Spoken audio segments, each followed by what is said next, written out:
Student अब हम discuss करेंगे फोटोसिंथेसिस के लाइट डिपेंडेंट रिएक्शन। अच्छा, हमने जैसा कि अभी थोड़ी देर पिछले लेक्चर में डिस्कस किया कि लाइट डिपेंडेंट रिएक्शन जो होते हैं वो दो स्टेप पर कंसिस्ट करते हैं। एक है ईटीसी इलेक्ट्रॉन ट्रांसपोर्ट चेन और दूसरा फोटोफॉस्फोरिलेशन। अच्छा, इलेक्ट्रॉन ट्रांसपोर्ट और फोटोफॉस्फोरिलेशन जो है ना, दोनों होते हैं थैलाक्वाइड की मेम्ब्रेन में। नाउ दिस इज थैलाक्वाइड, ये थैलाक्वाइड है और इस थैलाक्वाइड के गिर्द ये एक मेम्ब्रेन लिपटी हुई है ग्रीन कलर की। ठीक है, तो ये एक membrane around thylakoid is called thylakoid membrane. अच्छा, इस थैलाक्वाइड मेम्ब्रेन के अंदर एक मैकेनिज्म पाया जाता है लाइट को कैप्चर करने का, जिसको फोटो सिस्टम कहते हैं, जो हम पहले डिस्कस कर चुके हैं इस चैप्टर के इंट्रोडक्टरी लेक्चर्स में। तो फोटो सिस्टम जो है इसमें पाया जाता है। अच्छा, अब इसमें होगा ये कि मिसाल के तौर पे अब हम क्या करते हैं कि इस थैलाक्वाइड की मेम्ब्रेन को बड़ा करके बनाते हैं। मतलब ये थैलाक्वाइड की मेम्ब्रेन बड़ा करके बनाते हैं। अच्छा, ये बड़ा करके बनाने से पहले एक चीज़ थोड़ा सा ज़हन नशीन कर लें कि ये जो बाहर वाला हिस्सा है, दिस इज कॉल्ड स्ट्रोमा। ये सारा स्ट्रोमा है। ठीक है, ये सारा हिस्सा स्ट्रोमा है। मतलब ये इसके बाहर वाला हिस्सा, ये वाला, ये सारा स्ट्रोमा है। ठीक है, और ये थैलाक्वाइड की मेम्ब्रेन है और फिर इसके ये अंदर वाला हिस्सा इस थैलाक्वाइड की मेम्ब्रेन के अंदर होगा, यानी थैलाक्वाइड को ल्यूमेन कहते हैं इसको। अंदर वाला हिस्सा कहलाता है थैलाक्वाइड ल्यूमेन। इसको भी लिख देते हैं, ये थैलाक्वाइड ल्यूमेन कहलाता है। ठीक है स्टूडेंट, तो ये थैलाक्वाइड ल्यूमेन होगा। अच्छा, अब जो ये थैलाक्वाइड की मेम्ब्रेन है इसको बड़ा करके बनाते हैं और देखते हैं कि इस मेम्ब्रेन में क्या होता है। अब स्टूडेंट आपके पास ये थैलाक्वाइड की मेम्ब्रेन है जो कि मैंने बड़ी करके बना दी है और इसमें ये दिखाया है कि इसके अंदर क्या-क्या चीज़ें और कौन-कौन से कॉम्प्लेक्सेस पाए जाते हैं। अब इस थैलाक्वाइड मेम्ब्रेन में, मतलब ये जो व्हाइट कलर की बनी हुई है पूरी की पूरी, ये मेम्ब्रेन है। ये मेम्ब्रेन है थैलाक्वाइड की। ठीक है, अब इसके बाहर वाला हिस्सा, जैसा कि अभी हमने पढ़ा था कि ये क्या कहलाता है, बाहर वाला हिस्सा इसका स्ट्रोमा कहलाता है। अभी हमने डिस्कस किया, ये स्ट्रोमा है। ठीक है, ये बाहर वाला सारा हिस्सा इसका स्ट्रोमा है। जबकि अंदर वाला हिस्सा जो था हमने पढ़ा था, इसका थैलाक्वाइड ल्यूमेन कहलाता है। तो जब हम इस मेम्ब्रेन को बड़ा कर देते हैं तो बाहर वाला हिस्सा तो वही स्ट्रोमा ही है, लेकिन ये इसके अंदर वाला, ये वाला जो हिस्सा है ना, ये थैलाक्वाइड ल्यूमेन है। मैं ना इसको यहाँ पे ऐसे लिख देते हैं, ये है थैलाक्वाइड का ल्यूमेन। अच्छा, ल्यूमेन कहते हैं कोई इंटरनल पार्ट हो किसी भी होलो कैविटी का। जैसे मिसाल के तौर पे आपके जो पेन होता है, इसका जो केप है, इसके अंदर की जो कैविटी है वो ल्यूमेन कहलाती है। ठीक है, इसी तरह आपकी इंटेस्टाइन है, उसके अंदर की कैविटी ल्यूमेन कहलाती है। तो ये थैलाक्वाइड का ल्यूमेन का इंटरनल पार्ट कहलाएगा। अब सबसे पहले इस मेम्ब्रेन में हम लोग देखते हैं कि कुछ कलरफुल किस्म के डायग्राम, ये चीज़ें बनी हुई हैं। ज़रा इसको समझ लें कि ये स्ट्रक्चर्स क्या हैं, ताकि हम ये स्ट्रक्चर प्रॉपर्ली समझ पाएँ और इनको देख सकें कि ये चीज़ें क्या-क्या इसमें होती हैं। सबसे पहले आपको एक स्ट्रक्चर दिखाई दे रही है पिंक कलर से, जिसको कहते हैं फोटो सिस्टम 2। याद होगा आप लोगों को कि हमने जो एक लेक्चर इससे पहले डिस्कस किया था पिगमेंट्स का, यानी रोल ऑफ पिगमेंट्स का, फोटोसिंथेटिक पिगमेंट्स का क्या होता है, तो उसमें फोटो सिस्टम 2 डिस्कस किया था। और इसे P680 भी कहलाता है और वजह वजह सारी आपको पता है इसकी। उसके बाद एक ग्रीन कलर का एक और आपको एक कॉम्प्लेक्स दिखाई दे रहा है, जिसका called cytochrome b f complex, जो कि नंबर 2 पे है, ये वाला। फिर एक और पिंक कलर से आ गया PS1। तो ये पिंक कलर के ये दोनों आपको कॉम्प्लेक्सेस दिखाई दे रहे हैं, ये फोटो सिस्टम्स हैं। एक पहले फोटो सिस्टम 2 आता है, फिर फोटो सिस्टम 1 आता है। तो ये भी थोड़ा ज़हन में रखिएगा कि थैलाक्वाइड के मेम्ब्रेन में जो रिएक्शन कॉम्प्लेक्सेस में स्टार्ट होते हैं, फोटो सिस्टम 2 से होते हैं। उसके बाद नंबर 2 पे साइटोक्रोम बीएफ कॉम्प्लेक्स है, फिर फोटो सिस्टम 1 है, एंड देन फिर आगे तीसरा ही आएगा। उसके बाद ये आपको ये ब्लू कलर का दिखाई दे रहा है, ये कहलाता है NADP रिडक्टेज। ठीक है स्टूडेंट, तो ये चौथा कॉम्प्लेक्स था। और इसके बाद फाइनली पांचवा कॉम्प्लेक्स जो मेम्ब्रेन के थोड़ा डिफरेंट जानिब होता है, ये वाला है। ठीक है, और ये जो कॉम्प्लेक्स है, ये कौन सा कॉम्प्लेक्स कहलाता है, ये कहलाता है ATP सिंथेस कॉम्प्लेक्स। ठीक है, ये ATP सिंथेस कॉम्प्लेक्स कहलाता है। ये सबसे एक अहम होगा आपके लिए। ठीक है, इसको समझना थोड़ा ज़रूरी है, इसको सबको ही समझना ज़रूरी है। खैर, ये देखते हैं क्या चीज़ होती है। अच्छा, अब ये जो आप के पास ये 5 कॉम्प्लेक्स है, इनको कॉम्प्लेक्स इसलिए कहा जाता है कि ये प्रोटीन से बने हुए एंजाइम्स के और कुछ मेटल से बनी हुई स्ट्रक्चर होती हैं, इसलिए इनको कॉम्प्लेक्सेस कहा जाता है। मतलब ये कोई सिंपल टाइप का प्रोटीन एंजाइम नहीं है, इसमें कुछ मेटालिक आयन्स भी होते हैं, इसलिए हम इसको कॉम्प्लेक्सेस कहते हैं। एंट्री टेस्ट के पॉइंट ऑफ व्यू से आपके लिए अभी सिर्फ इतना ज़रूरी है कि आप हर कॉम्प्लेक्स का एक-एक फंक्शन याद कर लें कि ये क्या फंक्शन परफॉर्म करते हैं और तरतीब इनकी याद कर लें कि photo system 2 cytochrome BF complex, photo system 1 NADP reductase and then ATP synthase complex. आप जो इलेक्ट्रॉन ट्रांसपोर्ट चेन का पहला स्टेप पढ़ रहे हैं वो यहाँ से स्टार्ट होगा, पहला कॉम्प्लेक्स, दूसरा कॉम्प्लेक्स, फिर तीसरा कॉम्प्लेक्स और चौथा। तो इलेक्ट्रॉन ट्रांसपोर्ट चेन में 4 कॉम्प्लेक्स इन्वॉल्व है, जबकि 5वां कॉम्प्लेक्स जो होगा वो इन्वॉल्व होता है फोटो फॉस्फोरिलेशन के प्रोसेस के अंदर। अच्छा, अब ये पांचों कॉम्प्लेक्सेस हैं, आपने हर एक कॉम्प्लेक्स के नाम याद रख लेने हैं और ये भी याद रख लेना है कि ये पहले 4 कॉम्प्लेक्स जो है ना वो इलेक्ट्रॉन ट्रांसपोर्ट चेन में इन्वॉल्व है, इलेक्ट्रॉन ट्रांसपोर्ट चेन में इन्वॉल्व है, जबकि 5वां कॉम्प्लेक्स जो होता है फोटो फॉस्फोरिलेशन में इन्वॉल्व होता है। लेकिन आप देख रहे हैं कि इन कॉम्प्लेक्सेस के बीच में आपको येलो कलर के कुछ डॉट्स दिखाई दे रहे हैं, जिसके ऊपर किसी पे PQ लिखा हुआ है, किसी पे PC लिखा हुआ है, किसी पे FD लिखा हुआ है। ठीक है, ये PQ है, ये PC है और ये FD है, इन पे ये लिखा हुआ है। PQ, PC और FD ये जो 3 आपको येलो डॉट्स दिखाई दे रहे हैं, ये कहलाते हैं इलेक्ट्रॉन कैरियर्स। अब PQ स्टैंड फॉर प्लास्टोक्विनोन, ठीक है, प्लास्टोक्विनोन, और PC stand for plastocyanin, FD for ferredoxin. और ये तीनों क्या होते हैं? ये तीनों इलेक्ट्रॉन कैरियर्स होते हैं। अच्छा, these carriers, electron carriers undergo redox reaction. ये देखें, रिडॉक्स रिएक्शन में जाते हैं। रिडॉक्स रिएक्शन का मतलब क्या होता है कि इनमें ऑक्सीडेशन और रिडक्शन का प्रोसेस एक साथ होगा। ठीक है, इनमें ऑक्सीडेशन भी होगी एंड देन रिडक्शन। पहले रिडक्शन होगी, इनमें ऑक्सीडेशन बाद में होगी। रिडक्शन एंड ऑक्सीडेशन ये दोनों एक साथ प्रोसेस होंगे इनके अंदर, मतलब दोनों ही हो रहे होंगे इसलिए। अब इसमें रिडक्शन किसे कहते हैं? गेन ऑफ इलेक्ट्रॉन या गेन ऑफ हाइड्रोजन। यहाँ पे लिख देता हूं मैं, गेन ऑफ इलेक्ट्रॉन या हाइड्रोजन इज कॉल्ड रिडक्शन। और ऑक्सीडेशन किससे कहते हैं? लॉस ऑफ इलेक्ट्रॉन और हाइड्रोजन इज कॉल्ड ऑक्सीडेशन। तो इसका मतलब ये हाइड्रोजन को पहले गेन करेंगे, रिड्यूस होंगे, और फिर ये हाइड्रोजन को लॉस करेंगे, फिर ये ऑक्सीडाइज होंगे। अच्छा स्टूडेंट, अब हम इस प्रोसेस को थोड़ा समझते हैं तरतीब से और देखते हैं कि इस प्रोसेस में क्या क्या होता है। सबसे पहले जैसे ही सूरज निकलता है, तो सूरज निकलते ही सबसे पहले जब रोशनी पड़ती है लीफ पर, लीफ से आती है सेल्स में, जो फोटोसिंथेटिक सेल है मेसोफिल सेल्स कहलाते हैं। और फिर उन मेसोफिल सेल्स में होता है क्लोरोप्लास्ट, और क्लोरोप्लास्ट के अंदर होते हैं थैलाकॉइड, और थैलाकॉइड की मेम्ब्रेन में होते हैं फोटो सिस्टम 2। तो जैसे ही लाइट पड़ती है इस फोटो सिस्टम 2 के ऊपर, आपको पता है फोटो सिस्टम 2 के अंदर यहाँ पर होता है एंटीना कॉम्प्लेक्स, मतलब क्लस्टर ऑफ पिगमेंट्स होते हैं यहाँ पर। ठीक है, बहुत। और ये सारे के सारे पिगमेंट्स क्या करते हैं कि ये जितनी भी एनर्जी एब्जॉर्ब करते हैं सारी एनर्जी पहुंचा देते हैं इस एक जगह पर, जिसको कहते हैं रिएक्शन सेंटर। इसके बारे में हमारी बात हो चुकी है पहले। रिएक्शन सेंटर में जैसे ही सबकी एनर्जी यहाँ पर रिएक्शन सेंटर में पहुंचती है, हमने पढ़ा था कि रिएक्शन सेंटर में पाया जाता है क्लोरोफिल ए का molecule along with chlorophyll b and carotenoid, लेकिन क्लोरोफिल ए के मॉलिक्यूल का मेजर रोल है।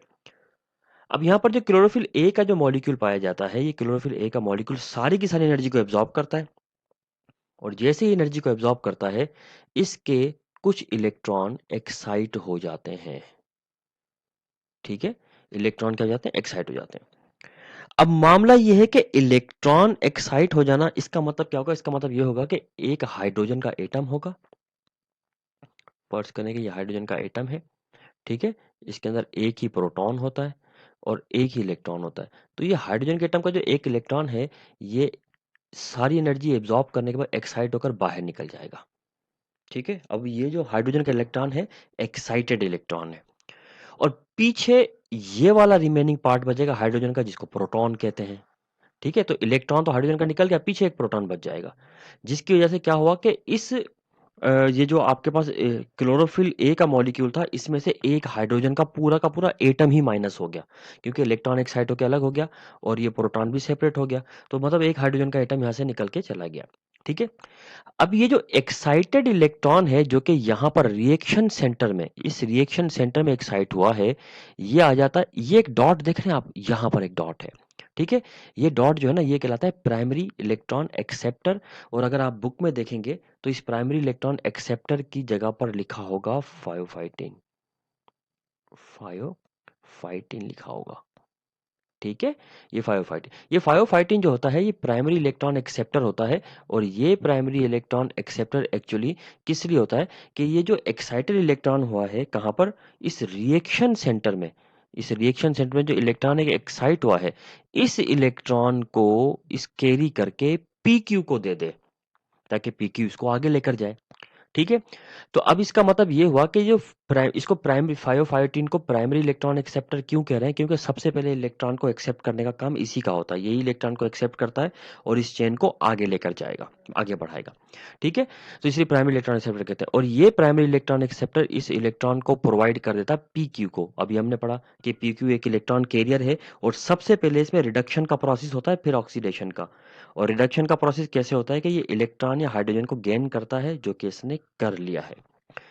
अब जो PQ है, हो सकता है कहीं पर आप PQ को अब ऐसे भी लिखे हुए देखें, PQH2, यानी दो इलेक्ट्रॉन्स को ये यहाँ से जो एक्साइट हुए हैं उनको कैरी करेगा और कैरी करके इन इलेक्ट्रॉन्स को ले आएगा इसके पास।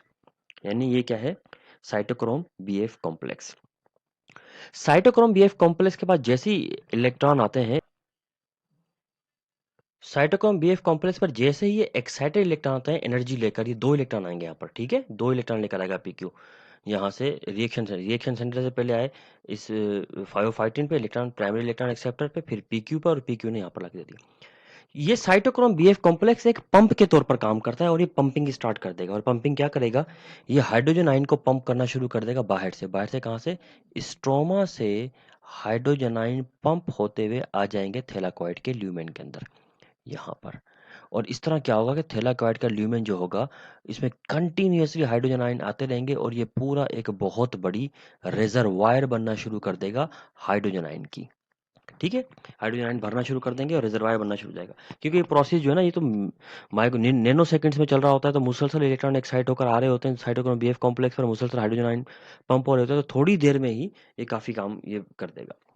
ठीक है स्टूडेंट? और ये साइटोक्रोम बी, लेकिन साइटोक्रोम BF कॉम्प्लेक्स में हाइड्रोजन आयन जो इस स्ट्रोमा से मूव करके थैलाकोइड के ल्यूमेन में आ रहे हैं, वो इन इलेक्ट्रॉन्स की एनर्जी एब्जॉर्ब करते हुए आते हैं। तो इसका मतलब है इन हाइड्रोजन्स के अंदर भी एनर्जी मौजूद है। इस चीज को थोड़ा याद रखेंगे आप, ताकि ये चीज आपको आगे काम आ जाए।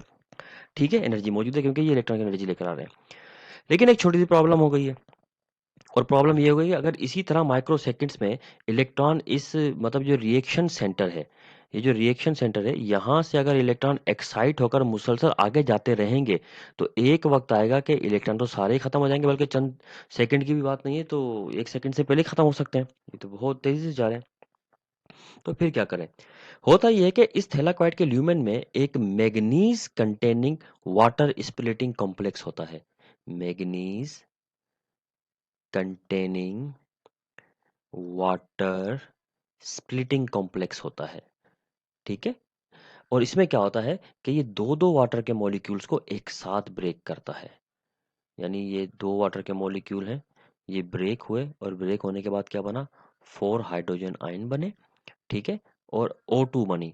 और ये O2 फर्स्ट प्रोडक्ट है फोटोसिंथेसिस की, और ये रिलीज होकर एनवायरनमेंट में आ जाती है। और अगर आपको पिछला लेक्चर याद हो तो हमने ये पढ़ा था कि लाइट रिएक्शन के दौरान वाटर का मॉलिक्यूल कंज्यूम होता है और ऑक्सीजन प्रोड्यूस होती है लाइट रिएक्शन के दौरान। वो डायग्राम में जो हमने इसको समझने की कोशिश की, तो आप देख सकते हैं इस चीज को। तो वो हो गया वाकई। और यही बात वॉन नील ने अपने हाइपोथेसिस के जरिए समझाई थी। और ये जो हाइड्रोजन आयन है, फिर ये कहाँ जाते हैं? ये हाइड्रोजन आयन कंटिन्यूअसली इस रिएक्शन सेंटर से जो हाइड्रोजन आयन पंप होकर बाहर जा रहे होते हैं, ये उनकी जगह पे आ रहे होते हैं। जिससे क्या होता है कि दो दो इलेक्ट्रॉन एक्साइट होकर आगे जा रहे होते हैं और उनके प्रोटॉन भी रिमूव हो रहे हैं। मतलब ओवरऑल रिएक्शन सेंटर से हाइड्रोजन जो रिमूव हो रहा है, दो दो रिमूव हो रहे हैं, तो उनकी जगह पर दो दो हाइड्रोजन आते रहते हैं उसकी जगह पर। जिससे होता ये है कि यहाँ पर क्लोरोफिल की जो कंपोजिशन है केमिकल, वो मेंटेन ही रहती है। स्टूडेंट, अब इलेक्ट्रॉन आ चुके हैं साइटोक्रोम BF कॉम्प्लेक्स पे और अपनी एनर्जी भी प्रोवाइड कर चुके हैं, जिसकी वजह से पंपिंग हो रही है। अब पीछे से कंटिन्यूसली दो दो इलेक्ट्रॉन आ रहे होते हैं, साइटोक्रोम BF कॉम्प्लेक्स को एनर्जी देकर इस पंप को ऑपरेट कर रहे हैं, और हाइड्रोजन आयन को अपनी हाइड्रोजन आयन्स को अपने ये एनर्जी दे देते हैं, जिससे ये हाइड्रोजन आयन एनर्जी लेकर इसी स्पेस में भरना शुरू हो जाते हैं। और यहाँ से जो हाइड्रोजन कम हो रहे हैं, तो वो कंटिन्यूसली वाटर की स्प्लिटिंग से आ रही है। इस प्रोसेस को कहते हैं photolysis of water. Photo lysis of water का प्रोसेस कहते हैं। अच्छा, अब इस प्रोसेस के कंप्लीशन, यानी अभी तो प्रोसेस चल रहा है, अब ये इलेक्ट्रॉन डी एक्साइट होने के बाद अब इन इलेक्ट्रॉन्स को दूसरा इलेक्ट्रॉन कैरियर जिसका नाम है पीसी, हमने पढ़ा था प्लास्टोसाइनिन, एक और इलेक्ट्रॉन कैरियर होता है, ये प्लास्टोसाइनिन आप देख सकते हैं इलेक्ट्रॉन कैरियर है, ये भी रिड्यूस होगा, मतलब सबसे पहले ये इलेक्ट्रॉन्स को कैरी करेगा, ठीक है, रिडक्शन हुई और फिर रिडक्शन के बाद ये इन इलेक्ट्रॉन्स को प्रोवाइड कर देता है किसको, ये दूसरे पी यानी PS1 को, और PS1 पे वो electron become once again these electron become excite, और जैसे इलेक्ट्रॉन एक्साइट हो जाते हैं, यानी यहाँ पर भी तो रिएक्शन सेंटर है ना, ये वाला इलेक्ट्रॉन एक्साइट हो जाएंगे, और एक्साइट होने के बाद यहाँ पर भी एक आप देख सकेंगे फाइओफाइटिन मौजूद है, ये इलेक्ट्रॉन कैरियर, और ये electron carrier in excited electron को प्रोवाइड कर देता है किसको, FD को, फेरोडॉक्सिन को। फेरोडॉक्सिन जो होता है ये इस इलेक्ट्रॉन को कैरी करेगा, और जैसे ही फेरोडॉक्सिन को इलेक्ट्रॉन मिलते हैं इसमें रिडक्शन का प्रोसेस हो गया, और रिडक्शन के प्रोसेस के बाद अब ये जो FD है ये इस एक्साइटेड इलेक्ट्रॉन यानी एनर्जी वाले इलेक्ट्रॉन को प्रोवाइड कर देगा NADP रिडक्टेज को, और यहाँ पर आकर ये ऑक्सीडाइज हो जाएगा। अच्छा, अब वो एक्साइटेड इलेक्ट्रॉन जो हैं ट्रेवल करते करते NADP रिडक्टेज पर आ गए। अब जरा NADP रिडक्टेज के बारे में देखते हैं कि यहाँ पर क्या होगा, और यहाँ पर आकर इलेक्ट्रॉन ट्रांसपोर्ट चेन खत्म हो जाएगी, इसका मतलब है लास्ट रिएक्शन यहाँ पर होने वाला है। देखते हैं कि यहाँ पर क्या होगा। सबसे पहले हम ये देखते हैं कि NADP रिडक्टेज जो है इस नाम से हमें क्या इंफॉर्मेशन मिलती है। NADP रिडक्टेज का मतलब है नाम के आखिर में AAC आ रहा है, और AAC इंडिकेट करता है कि ये कोई एंजाइम है, और एंजाइम कौन सा है, रिडक्शन करवाने वाला, क्योंकि रिडक्टेज है ना तो रिडक्शन करने वाला एंजाइम, और रिडक्शन किसकी करवाएगा, NADP की। ठीक है, तो ओवरऑल अगर इंफॉर्मेशन आप देखते हैं कि क्या मिलती है NADP रिडक्टेज से, तो इसका मतलब है कि ये एक एंजाइम है, AAC मतलब एंजाइम, रिडक्शन का प्रोसेस करवाने वाला एंजाइम, और इसकी रिडक्शन का प्रोसेस करवाने वाला एंजाइम, तो NADP की रिडक्शन करवाने वाला एंजाइम NADP रिडक्टेज कहलाता है। ठीक है, अब देखते हैं कि यहाँ पर क्या होगा। वो जो दो इलेक्ट्रॉन थे वो ट्रेवल जब करके यहाँ पर पहुंचे, तो अब क्या होगा कि NADP जो कि ऑलरेडी यहाँ पर होगा, हमने पढ़ा था ये रिसाइकल होता रहता है, पिछले लेक्चर में लिखा था, और ये दो एक्साइटेड इलेक्ट्रॉन, ये एनर्जी वाले इलेक्ट्रॉन ये, और प्लस ये दो प्रोटॉन्स। अब ये दो प्रोटॉन्स कहाँ से आ गए, देखिए स्टूडेंट हमने जो अभी बात की थी ना कि इस ऊपर वाले में हमने ये देखा था कि इस कॉम्प्लेक्स में जब इलेक्ट्रॉन एक्साइट होकर, ये देखें ये जो डायग्राम हमें बनी थी, इलेक्ट्रॉन एक्साइट होकर रिमूव हो गए तो ये प्रोटॉन बच गया था इसका, बाकी ये प्रोटॉन सेपरेट होकर अलग हो जाता है। तो अब ये NADP रिडक्टेज क्या करेगा, वंस अगेन इसके जो ये इलेक्ट्रॉन्स हैं और ये जो प्रोटॉन है इन दोनों को कंबाइन कर देगा NADP समेत। तो ओवरऑल जो है ना यहाँ पर NADPH2 यानी फाइनल प्रोडक्ट बन के मुकम्मल हो जाएगी, और यहाँ पर क्या बन जाएगा, NADPH2, क्योंकि ये जो प्रोटॉन था खाली का, ठीक है, एक इसके साथ इलेक्ट्रॉन भी आ गया, लेकिन ये कौन सा इलेक्ट्रॉन है, एनर्जी कंटेनिंग इलेक्ट्रॉन, तो एक मॉलिक्यूल बन गया NADPH2 का, जो कि इसमें हाइड्रोजन भी है और एनर्जी भी इसके अंदर मौजूद है। तो लाइट रिएक्शन में इलेक्ट्रॉन ट्रांसपोर्ट चेन यहीं पर ही कंप्लीट हो जाती है, और इस कंप्लीशन के बाद आपकी पहली प्रोडक्ट लाइट रिएक्शन की बनके मुकम्मल हो चुकी है NADPH2, और अब हम अगला स्टेप पढ़ेंगे फोटोफॉस्फोरिलेशन, जिसमें ATP का मॉलिक्यूल बनेगा।